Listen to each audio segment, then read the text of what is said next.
Hey, everybody, and welcome back to another episode of Turbonomic's #1 active podcast, the Greg and Joe Turbo Show. That's correct. As always, I'm joined by my illustrious co-host, Greg, and Oh, today we're very illustrious. lucky. Illustrious, that's it. That was a word of the day calendar thing, so I made sure to Right. put that in there. We're very lucky today to be joined by Jason Shaw, longtime Turbo, current project manager for our cloud native team, but has worn many hats in his time here. So Jason, how are you? Thanks for joining. Yeah, glad to be here. Yeah, thanks for having me. Joe, I mean, I know you know this, but we are in the presence of greatness right now. And Business is upon I us. just, I almost can't even. We'll pull it together, Greg, because we have to. So, yeah, deep breath. I'm Uh, good. Jason, maybe we can start by, I mean, you got a great introduction, obviously, but maybe you can tell us a little bit about yourself, your experience, who you are, where you're from, kind of thing.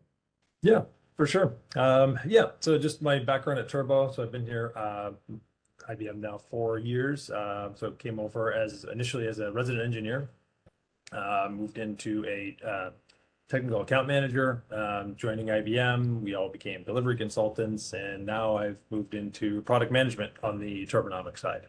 So prior to Turbonomic, I was actually with Compaq / Hewlett Packard for over 20 years, doing everything from desktop supports to server implementations, building out data centers, working with customers globally on their virtualization and cloud strategies and all of that. So taking all of that kind of knowledge and experience, into Turbonomic and now IBM, and working with our customers all around. Yeah, everything, automation, resource management. Awesome. Well, we're very lucky to have you here as part of the Turbo team for sure. And Second you that. said 20 years at Compaq. You must have started when you were 11 years old.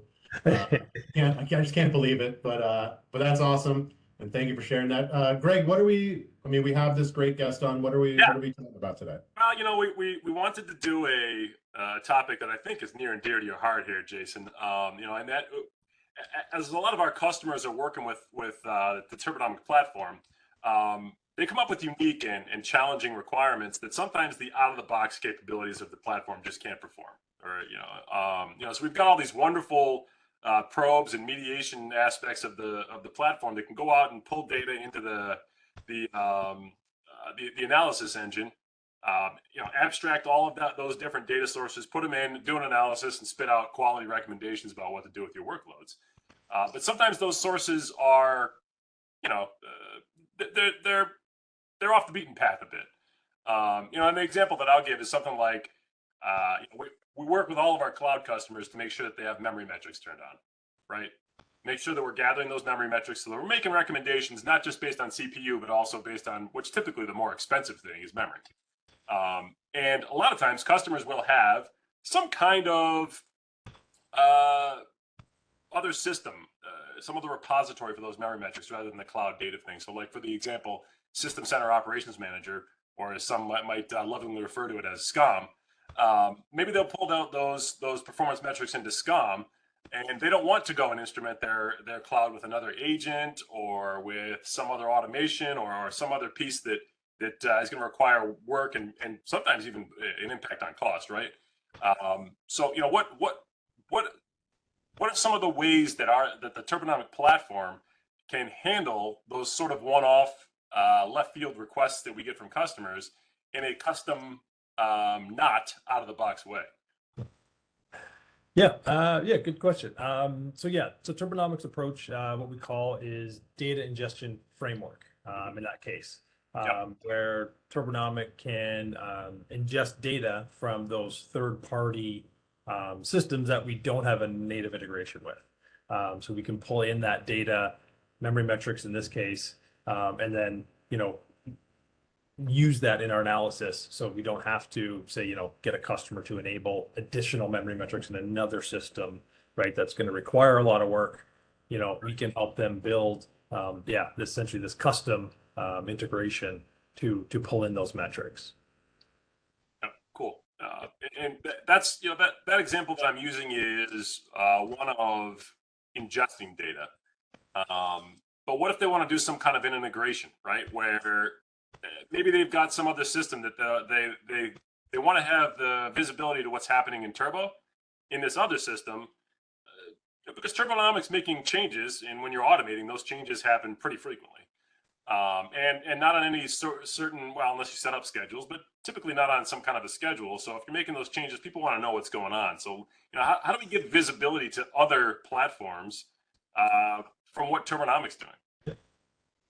Yeah. I mean, that's a common request from customers. Generally we call it, ITSM systems, but in our case, we have a standard integration with ServiceNow. So out of the box, we can have that integration with ServiceNow. We have an application called Turbonomic Actions app in the ServiceNow store, so customers can install, and that allows the connection and integration between their Turbonomic instance and the ServiceNow instance. So from there, there's lots of options for further customization. To customize custom business rules in ServiceNow. So we can send our actions from Turbonomic into ServiceNow either to audit the action or actually schedule, and get approval through, say, a change record. Now, Jason, you mentioned that ServiceNow integration we've got is with the Turbonomic Actions app. Where are our customers finding that, and how robust and hardened is that Turbonomic Actions app? Like, is that something that we just came up with and posted up on GitHub, or how does that work? So something, that our engineers developed, but they also go through a rigorous testing process with ServiceNow to get it approved for every release of ServiceNow. Every time ServiceNow comes out with a new release, our engineers have to go through, getting it approved and tested with that release and certified. That's a good word, certified, right? Yeah, exactly. Yeah. And it's made available in the actual ServiceNow app store. So that's the other thing. It's not a piece of software someone has to install from Turbonomic. It's in the ServiceNow app store, kind of like an app on your phone, right? You go to the app store, you install it. It's just there in ServiceNow. Yeah. So that comes with a certain level of trust, right? If you don't trust me, ServiceNow says it's good. So exactly. Yeah. I say it's good for Turbonomic, but the ServiceNow, that's good too. So let me ask, I guess just from like a business value perspective, obviously ServiceNow is a very large platform used by lots and lots of organizations all over the world.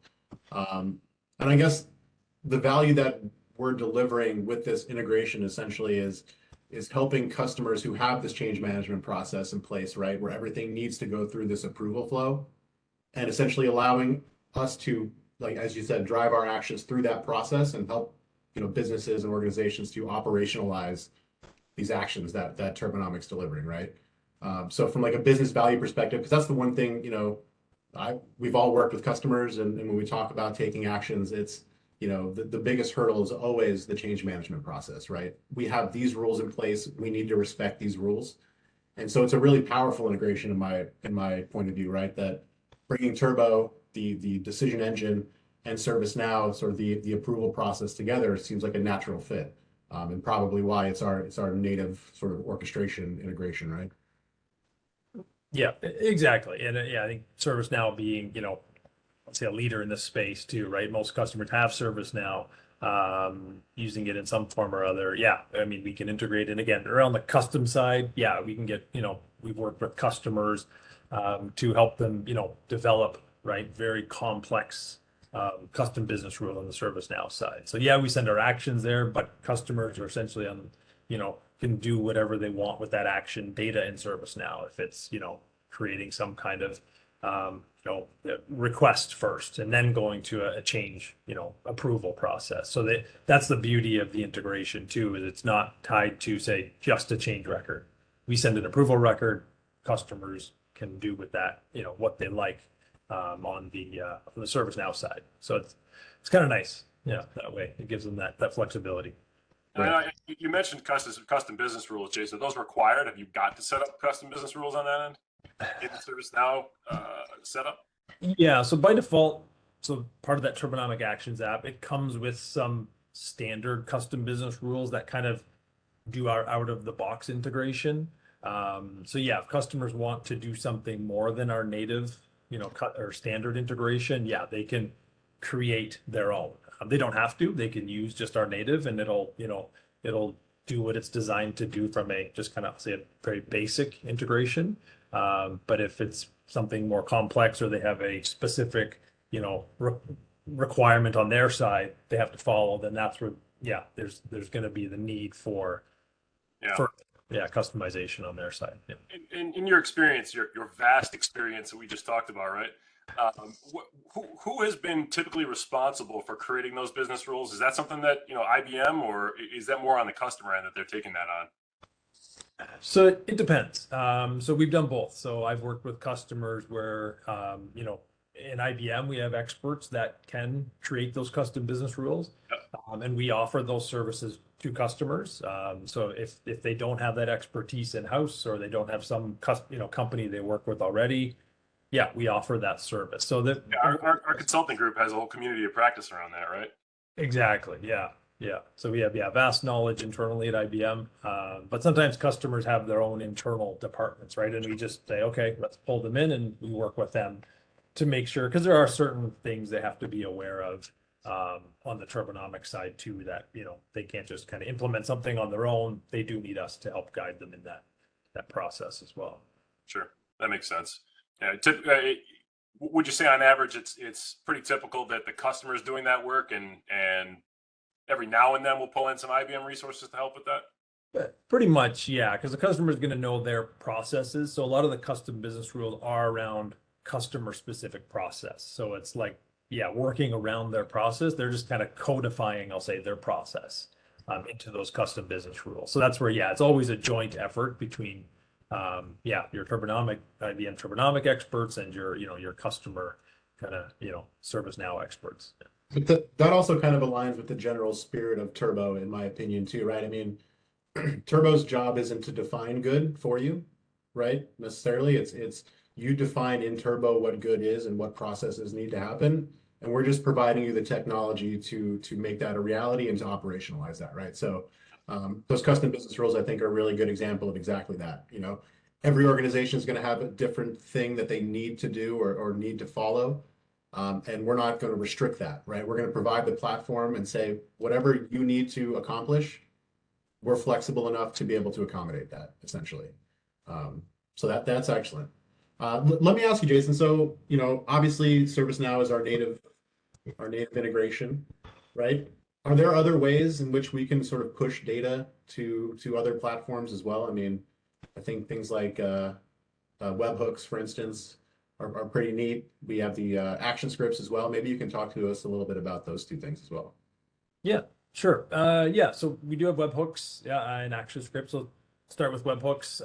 So they're more of a notification implementation right now in Turbonomic. So generate an action, either a pending action or an executed action, right? We can send off, say, a notification to Slack or Teams. So something that can receive a webhook. So we have that built in. Again, it's custom because we can customize the data, right, that is sent as part of the action to that system. So we can create nice emojis, make it look nice in Slack, right? However you want, to receive that message, right?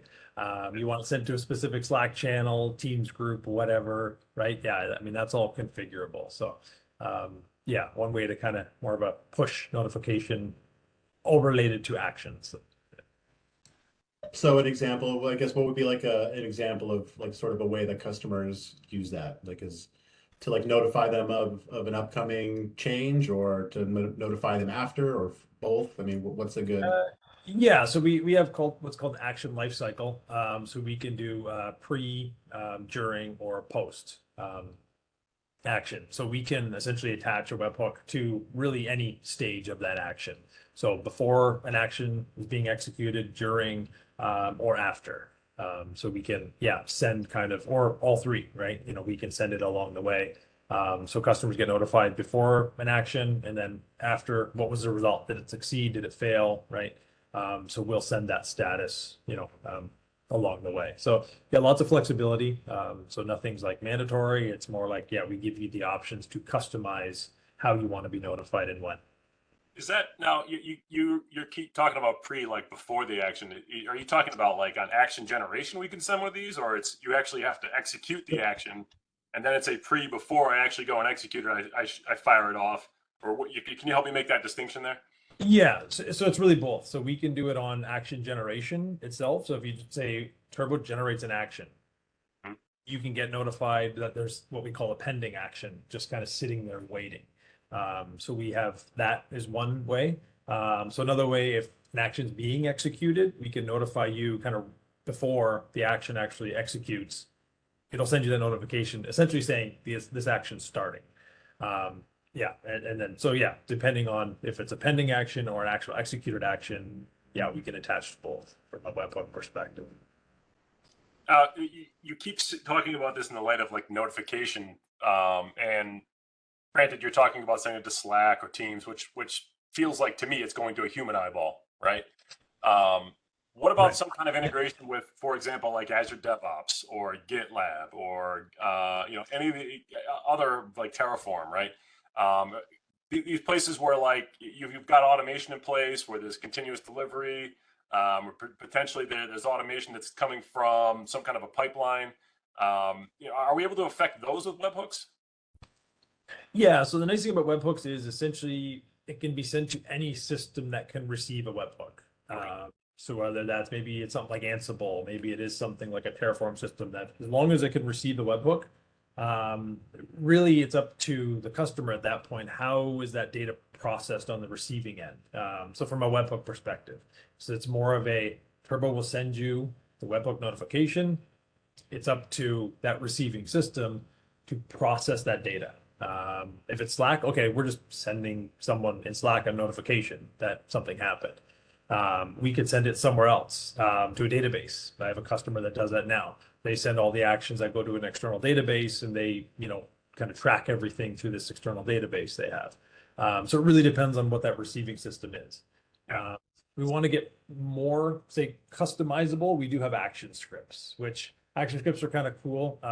They require some more, let's say, coding knowledge because we can build in a lot more logic and processing before we do something with the action. So we can say, take that action and okay, we need to, send it to some kind of Git source. We can do that in an action script as part of the action. So it's not a webhook notification. It's more of we're going to process that action data. And maybe we want to replace the Turbo native action with, say, an action script. I want to go and update a Git source, let some pipeline take that Git source change, apply the change, and then notify Turbonomic that, okay, now the action's complete. So yeah, lots of options there. So webhooks, yeah, more of a send action externally. That external system has to do something with it. Right. The action That's script more of a one-way communication, right? more of a Fire. one way. Exactly, because Turbo is really only getting back, did the webhook send successfully? Yes or no? Yeah. Really. Right. Yeah. That's true. Yeah. Yeah. Yeah, no, I'll give an example for all our being as illustrious as I am. I had a customer that said, "Look, I'm giving you access to my Dynatrace data. I'm going to give you the performance data, response times, transactions. I'm going to give you the application topologies that are set up and configured inside of Dynatrace. But I want you to tell me, Turbo, when you make a change to one of these items that is being monitored by Dynatrace, and I want to see that in my timeline, so that when I'm troubleshooting, maybe I've got a major incident that's going on." I can see that change was made by Turbonomic, and I can correlate that change to the time frame when my other metrics have changed, and either count it in or count it out as a contributor to the major incident I'm on. So one of the ways we help them was exactly with webhooks, right? Is just take and form up all of that information about, this is the entity or the host, right, in Dynatrace that the change is being made to. This is the time that the change was made. Here's the risk that we were trying to avoid. Here's what we're going to and what it was to begin with. And that'll inform anybody who's making these decisions with their eyeballs, right, in Dynatrace, that, hey, look, a change was made. The state of the host in Dynatrace was such at the time after that change. I can correlate events further on that timeline based on the knowledge that Turbonomic actually did something here. Yeah, exactly. It's pretty cool. It's pretty powerful, but again, it's just that sort of fire and forget, right? It's not. There's no processing done after the fact. There's no, it's all asynchronous. There's nothing coming back that's saying, Turbo, now you go do something with this, right? And I think that's where you're saying that those action scripts are coming into play, that there's a lot more processing that can be done. Have you got any examples that you've worked on with customers about, something that you actually done with action scripts? Yeah, not a whole lot with customers, starting just to get into that conversation because it is very, I'll say, can be complex depending on what the actual need is. We have one customer now who's interested in updating their GitHub source. So it's more of an audit after Turbo makes a change. We want to change our Git source to be in sync. So we're aware, kind of like the Dynatrace example of Turbo changed something, right? We need to keep that Git source up to date with what's the state of that VM in this case. We're doing a commit to Git. A commit to Git, exactly. Yeah. So So we're working on that process now of, okay, we're going to do all that processing in the action script, but it's more of a post action. So Turbo's going to take the action, let it do its thing, but then post action, Turbo's going to go and update the Git source just as a, kind of a, making sure that state is the same as the action that was executed. In that example, and I know it's just one example, but I want to kind of delve into it a little bit. Is that we're like updating infrastructure as code, like the machine spec, we're updating that, and essentially, the source of truth has been updated, and if they ever redeploy, it'll come with those new specs that Turbo gave them? That's just it. Yeah, that's exactly what they do. So yeah, when they deploy any kind of VM in their infrastructure, they write that initial config to GitHub, and then that's their infrastructure as code state for that VM. And then we're just making sure that stays up to date. So if they did have to redeploy, it's going to get redeployed at the size that Turbonomic sized it to. Sure. Yeah. I know you're saying if it gets redeployed, right? And sorry, Joe, I'll give you time to talk. I promise. Have you ever heard of customers, and this is kind of advanced, where they, instead of just changing the pets, right? The live running pet, just treat them like cattle and just ship in the new one. So update the source and then redeploy. You ever heard of customers doing that, or is this customer thinking about something like that, or are they updating the active running thing and then just coming back around to make sure that in the future, if they ever do redeploy, it's going to match what Turbonomic said it should be?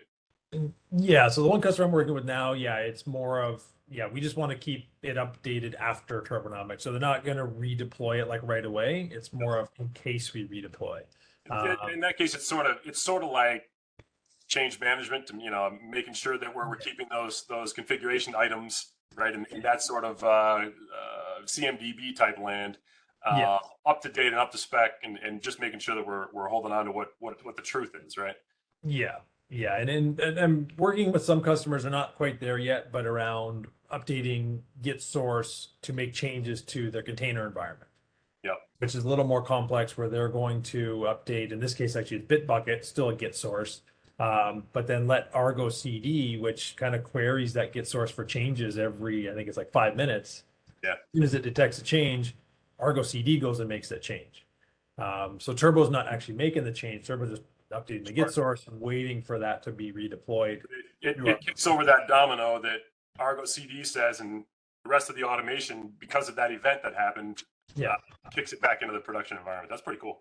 Yeah, exactly. It's reconciling the source of truth versus what's actually running at the moment, and finding where things are out of sync and then making those changes. That's great that you brought up Argo CD. That was exactly what I was going to ask you. Hey, how about it? You're good. Great minds think like Jason. You're good. You're good. No, this is all like really good. I mean, we could talk for a long time about these things, obviously. But I think you definitely, gave us some really good information. And again, for, folks who don't work in Turbo like we do, right? Maybe this is their first time hearing it. So, appreciate you taking the time to. If it is your first time hearing it, like, subscribe. Yeah. Turn on bell notifications. That's a thing. Right. Yeah. Tell a friend. So, you just moved over to product management, Jason. What, I guess, and we try to ask all of our guests this question, right? I mean, what are you sort of most excited about in Turbo today, or sort of looking into the future? What kind of gets you excited with the platform? Yeah. Where to start? Not to put you on the spot. I know. In all fairness, transparency, we had a conversation, obviously, before we started recording, and we went over what we were going to talk about. I purposely didn't Yeah. So just to mess with Jason. So apologies, but You're welcome. Yeah. And if you don't have an answer now too, I don't want to put you on the spot, but Yeah, no, and really it's kind of what I've talked about really in its extension of kind of the action scripts and what's all possible there, right? Because I don't think a lot of customers realize that we have this functionality, right? So they just look at Turbo, okay, we can send a service now. Oh, we can send a webhook somewhere. But a lot of customers haven't delved into action scripts, and it's just so much potential there to do, I'll say, custom, things, right, as part of the action, right?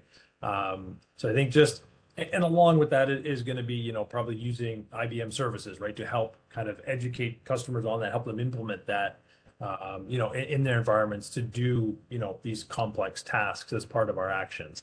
As more and more customers automate, and that's a challenge in itself, right, is getting customers to see the value in that continuous automation and not just letting Turbo do it, but maybe doing it, a slightly different way with an action script.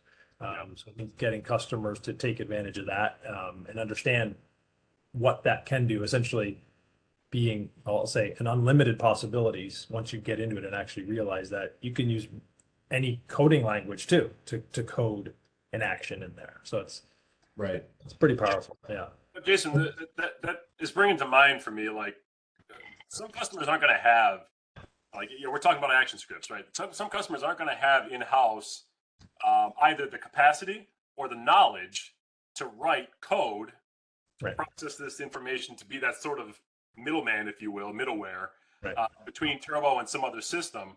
What are some ways that we can help from IBM? Yeah. I mean, we have a whole, services department, so expert labs, and IBM consulting, right? That know how to code, right? And know Turbo, right? So kind of a win-win, that we can, pull them into customer environments, help them to, understand Turbo, but also understand, that, we can, code these complex configurations that some customers need, as part of their environment to implement automation. Right. So if customers recognize this gap or this need for some help, they can contact their account executives from IBM, they're the brand seller, and they can get in touch with Expert Labs and set up some services sellers for them. So that's great. Thanks for covering that. What were you going to say, Joe? well, I was just going to say, I mean, that's the thing, right? Being difficult shouldn't be a barrier to entry, right? And with Turbo and with IBM in general, right? It's not about, hey, we've sold you this platform, this product, this tool, good luck, right? I mean, IBM's whole motto is let's create, right? And it kind of really is. This is a perfect example of that. Yeah. Right? You have Turbo. We have a vested interest in your success as well, right? And so part of that is working together to help you unlock and uncover and achieve all of these gains. And again, it being difficult, being complex or not having the in-house resources to do it shouldn't stop you from being able to realize those benefits. So it's a great call out with services. I mean, Expert Labs this is what they do. So if you're interested, definitely reach out, and I know we can help you out there. Yeah, Jason. I mean, again, you're a busy guy. You're a product manager now. You're essentially shaping the future of this platform. No pressure. But we do appreciate you jumping on and talking with us today. And I know I speak for myself, I speak for Greg as well, I'm sure. We'd love to have you on again. Come on, talk about whatever you'd like. You can squeeze us in, up to you, Hopefully when you make it big in the product management world, you don't forget about the two little guys, huh? That's it. But no, thank you. Thanks again for speaking with us. And yeah, appreciate it. Thanks, Jason. Thanks to everyone who took the time to watch this. And as Greg mentioned earlier, like, subscribe, share, tell your friends. Yeah. Hit us up on Slack. Feel free. Also, too, right, if you want more great content, the AIOps community page is there. Tons of great links to articles, blogs, other video recordings. So feel free to take a look there. And have a great weekend, guys. Yeah. Appreciate it. And we'll see you on the next one. Later. Yeah.